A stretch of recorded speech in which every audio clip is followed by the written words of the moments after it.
માજીને 4 દીકરા. હવે 4 દીકરા એમાં એમ કહેવાય 3 દીકરા પરણી ગયા ને 1 દીકરો કુંવારો. ચોથા નંબરના દીકરાની ભોગ આવી એટલે ઓલી ત્રણેય મોટીઓને કહે છે કે હું 20 દીકરા પરણીને આવી પણ બાઈએ કોઈ દી ઘીની ચમચી ખાવા નથી દીધી. કેમ નથી દેતા? અરે પેલાના યુગની વાત હો. અટાણે બા સમસી દે ને બાયું ખાઈ વાતમાં મજા નહીં ને મોજા કરવી હોય તો ઈ ટકે નહીં.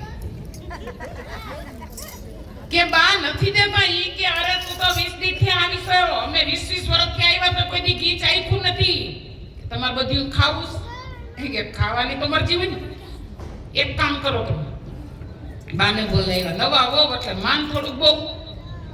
બાને બોલાવ્યા. બા અહીંયા કોઈ દી વાડીએ ગયા? ઈ કે કોઈ દી નથી. આજ જાવ. ઓલી સારી જણીઓએ કાર્યક્રમ ગોઠવી દીધો. એક બેઠી ચૂલે બકડીયું ઘી ને ભડકું લઈ, બીજા નંબરની જારીએ ઊભી રહી, ત્રીજા નંબરની ડેલે ઊભી રહી, અને જે મેન હતી ને એ સોસાયટીની ગેટે ઊભી રહી. બા વાડીએ ગયા, પૈકા નો પૈકા નતા. જબરજસ્ત જઈડું આડું આવ્યું. અરે આ 10 જણા વાડીએ આવે તો કોઈ દી જઈડું દેખાય નહીં. અને લાયા જઈડું બર્તન કરવા લઈ લો. બા વાડીએ તો ન ગયા પણ વાવાઝોડું પાછું આવ્યું ખંભે જઈડું મારી. ઓલી જે નાની હતી ને એ આ ગેટે ઊભી હતી ને એને ખબર પડી ગઈ કે આ વાવાઝોડું આવ્યું. આ કાર્યક્રમ હજીમાં પૂરો નથી થયો. લાંબો ઘૂંટો તાણી ધૂણવા માંડી. ઓલા બેન મીડા આફડા ફાફડા થવા જઈડું ફગવી દીધું. અરે મારી વહુને શું થયું? એ કે બા થયું નથી, થવાનું નથી, હજી કાંઈ નથી. જે આવ્યું ને બધું જઈડામ છે. હવે સમજાઈ જાય તો મારો પ્રોગ્રામ આવ સફળ.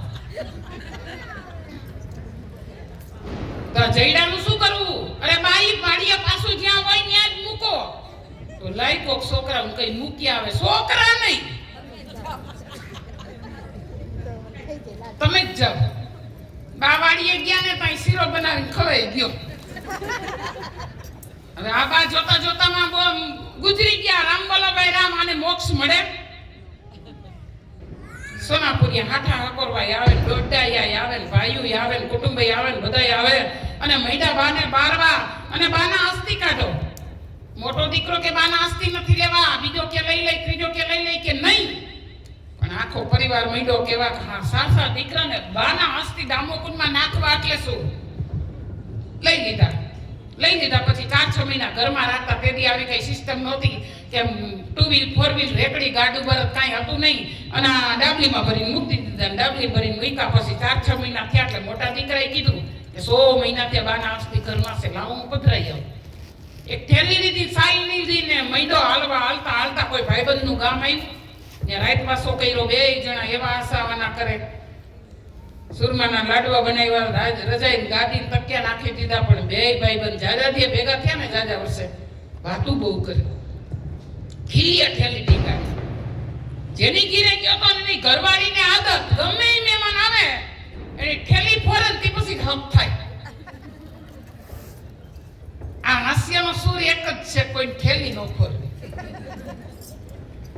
2 વાગે ઓલા બે હુઈ ગયા. હરવેથી ઠેલી ઉપાડી ઠેલીમાં જોયું ને તો આમ કર્યું ને આ તો કે જુનાગઢમાં ઘરેણો ભંગાવા જતો લાગે છે.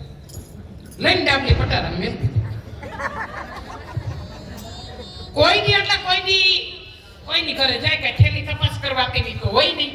લઈને ડાબલી પટારામાં મેલી દીધી. ને આજે એમ કહેવાય કે જુનાગઢ ગયો ને બ્રાહ્મણની દક્ષિણા નક્કી કરીને દીકરો વિધિમાં બેઠો. બ્રાહ્મણ કે કાઢો તમારી બાના અસ્તિ. 4 વાર ઠેલી ખેરી તોય બાના અસ્તિ નહીં.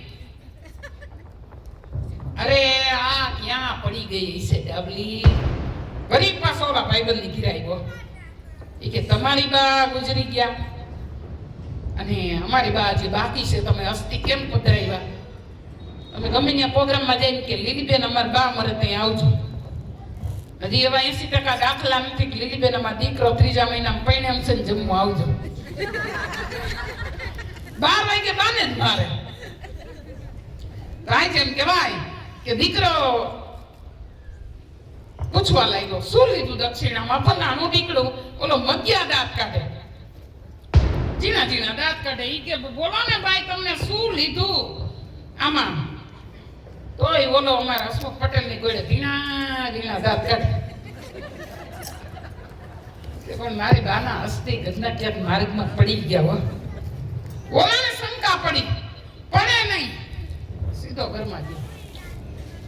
મારા ભાઈબંધની થેલી પડી, અરે બૈરી એની થેલી વહી ગયા. પછી મેં તો જોયું, મને એમ કે ઘરેનું મંગાવા જાય છે, તો એમાંથી નીકળું આટકું. એ કે આટકું નહોતું, એના બાના હસ્તી હતા, ક્યાં નાખ્યા? એ કે ગટરમાં. મારો કહેવાનો સૂરી ક્યાંય ધ્યાન ન દઈને તો આપણી હાથ દૈસા થાય. ગટરમાંથી લઈને ધોઈને દીધા, બોલો વરી ઘીરે ગયો, વરી એક મોસમ પતાવી. ઝીણકી વહુ કે ભાઈ જ્ઞાન બાના હસ્તી પાસા આવ્યા, હાલો બધાય ગયા. વરી દામોગુણ જ્ઞાન બ્રાહ્મણની દક્ષિણા નક્કી કરીને મોટો દીકરો વિધિમાં બેઠો, પધરાવો તમારી બાના હસ્તી. પધરાવી દીધા. 7 જણા નાય, પણ ઓલી ઝીણકી હતી ને નાવાની સોયટી નાય નહીં. ઓલી બધી કે નહીં, ચારધામની જાત્રા કરીને નાવું દામોગુણમાં પડે તો જ સફળ થાય, તું નાઈ લે ને. એ કે અહીંયા બધી મારા જેઠ ઉભા છે, મારે કેમ નાવું, મને પાણી ટાઢું લાગે. ઓલી ખારીઓ થઈને બાવડું જાણ ને દામોગુણમાં નાખી હોત. મજા આવીને મંડી ડબ ડબકી મારવા, તો વરી ડાબલી ડબકા મારે. પેલા લોકર નહોતા, ટક નહોતા, કબાટ નહોતા, અને વહુ ઉપર વિશ્વાસ નહોતા ને એટલે ગઈઢા ખિસ્સામાં નાખીને ઘરે લઈને જાત્રા કરવા જતા. કે આ ડાબલી તો છે, પણ કોક જાત્રા વાળાને ઘરેણું પડી ગયું લાગે શું, લઈને વળી ખિસ્સામાં નાખી દીધી. દામોકુંડ ફર્યા, રાજાની કચેરીમાં ગયા, નરસિંહ મહેતાનો ચોરો જોયો, અને એના ગામમાં આવ્યા, મળી મહિના વાતો કરવા. કે જુનાગઢ એટલે જુનાગઢ હોય. એની મોટી જેઠાણીને જિંદગી ઠોહો મારે, ભાભી ભલે 8 જણા ગયા, ભાડું વસૂલ. સમજાઈ ગયું કે કામ મને કે કોક જાત્રા વાળાનું ઘરેનું જઈડું છે. અરે મૂંગી મર, આપણા બેનો ભાગ. ખૂણામાં જઈને જોયું તો બાનું આટકું. મારો કહેવાનો સૂરી ક્યાંય ધ્યાન ન દઈને તો આપણે પાછા આવે. હવે અમારો 9 થી 11 નો ટાઈમ છે, એટલે અમારા સત્સંગને થોડો વિરામ તરફ લઈ જાય. અહીંયા અમે દાદાની શ્રદ્ધાંજલિ રજૂ કરશું. સાચી શ્રદ્ધાંજલિ તો કપૂરિયા પરિવાર